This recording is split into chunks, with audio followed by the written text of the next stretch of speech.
আসসালামু আলাইকুম।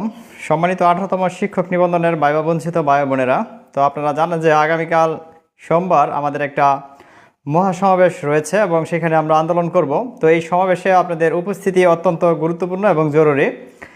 তো এইখানে সমাবেশ নিয়ে ইতিমধ্যে একটি স্থান নির্ধারণ করা হয়েছে। আমরা দেখেছি যে এটাকে বলা হয়েছে শাহবাগ। তবে আমরা চিন্তা ভাবনা করে দেখেছি যদি শাহবাগে আন্দোলন করা হয় তাহলে সেখানে কোনো লাভ হবে না, আমাদের আন্দোলন করতে হবে প্রেস ক্লাবে।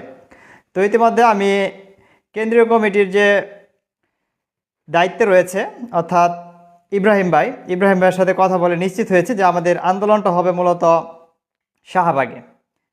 শাহবাগে হবে না, আমাদের আন্দোলনটা হবে মূলত প্রেস ক্লাবে অর্থাৎ সচিবালয়ে। ঠিক আছে, আমাদের আন্দোলন হবে প্রেস ক্লাব, যেটাকে আমরা সচিবালয় নামে চিনি। ঠিক আছে, এইখানে চলে আসবেন, কারণ প্রেস ক্লাবে আন্দোলনে এইখানে অনেক ফলশ্রুত রয়েছে। যেরকম এইখানে যদি আমরা প্রেস ক্লাবে যদি আমরা আন্দোলনটা চালায় যাইতে পারি, এইখানে সচিবালয় রয়েছে পাশেই, এবং এইখানে আমরা ভালো কিছু করতে পারবো।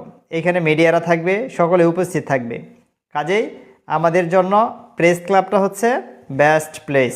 সেক্ষেত্রে অবশ্যই আপনাদেরকে আগামীকাল সোমবারের যে আন্দোলনটা হবে সেটার জন্য আমরা আপনাদেরকে রিকোয়েস্ট করতেছি, যত দ্রুত সম্ভব আপনারা সকালের মধ্যে চলে আসবেন, অর্থাৎ অ্যাটলিস্ট 9টার মধ্যে আপনারা সবাই শাহবাগে থাকার চেষ্টা করবেন।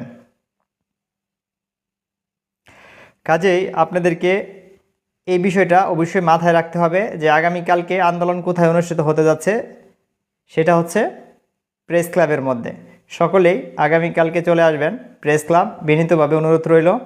আর আমরা ইতিমধ্যে দেখেছি যে দেশের বিভিন্ন প্রান্ত থেকে তারা অলরেডি ঢাকায় অবস্থান করতেছে, এবং আমাদের আন্দোলনটা আগামীকালকে যে আন্দোলনটা হবে সোমবার, এটা অত্যন্ত গুরুত্বপূর্ণ একটা আন্দোলন, যেখানে আমাদের দাবি থাকবে যে হাইকোর্টের যে নির্দেশনা দেওয়া হয়েছে সেই নির্দেশনা বাস্তবায়নের লক্ষ্যে আমরা কাজ করব। সুতরাং আগামীকাল সকলে চলে আসবেন হচ্ছে প্রেস ক্লাবে।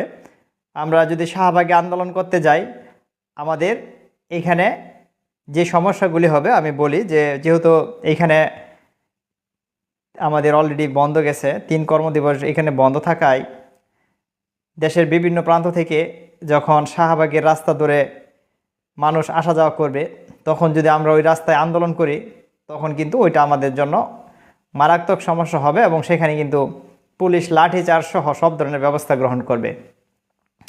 কাজেই আপনাদেরকে যে বিষয়টা বলতে চাচ্ছি, আপনারা যারা জানেন যে আগামীকালকের আন্দোলন শাহবাগ, তো ইব্রাহিম ভাই আমাকে নিশ্চিত করছে